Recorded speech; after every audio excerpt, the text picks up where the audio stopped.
সেই দোস্তু আজি আহিছোঁ হস্পিটেলত ঘৰৰ পৰা ব্লগটো মানে ষ্টাৰ্ট কৰিবলৈ পাহৰি গ'লোঁ নতুন ব্লগাৰ ন তো ল'ৰাক দেখিছে কি হাল্লা হস্পিটেলত এনেই মানুহে নকয় নহয় ল'ৰা মানুহ খটাসু বুলি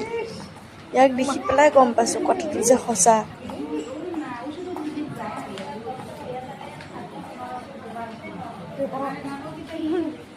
নাৰ্ছ বাইদেউ আহি কিনে আমাৰ স্লিপখন চালে ডক্টৰ যিখিনি ঔষধ লিখি দিছে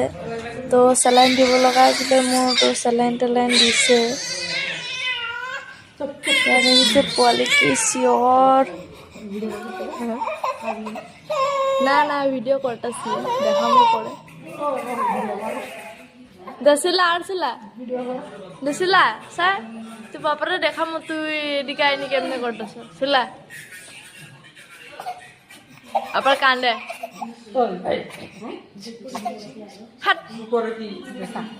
একচুৱেলি সঁচা দানা পোৱালি মানুহ এতিয়াই কান্দে এতিয়া আহে মানে সিহঁতক কি ক'ম আৰু কেনেকৈ ৰাখিম ভগৱান জানে তো পোৱালি টোপনি গ'ল কাৰণে মায়ে লৈ কিনে এনেকৈ বহি আছে ইমান টাইম তো চেলাইন টেলাইন দি শেষ হ'ল এতিয়া হোটেলত আহিছোঁ কিবা এটা খাই লওঁ কাৰণ পেট পূজাটোতো মেইন হয় এতিয়া প্ৰায় 2টামান বাজি গ'ল তো এতিয়াতো নাখালেতো নহ'বই খাইবা পাপা মই পৰঠা আৰু কফি খাই ল'লোঁ আৰু ORS এটাৰ লগতে চাহ আৰু বিস্কুট খাই ল'লে আৰু এতিয়া আমি আস্তে আস্তে আৰু এটা জেগাত গৈছোঁ অলপ ব্লকত কাম আছিলে তো ব্লকত কামখিনি আজৰি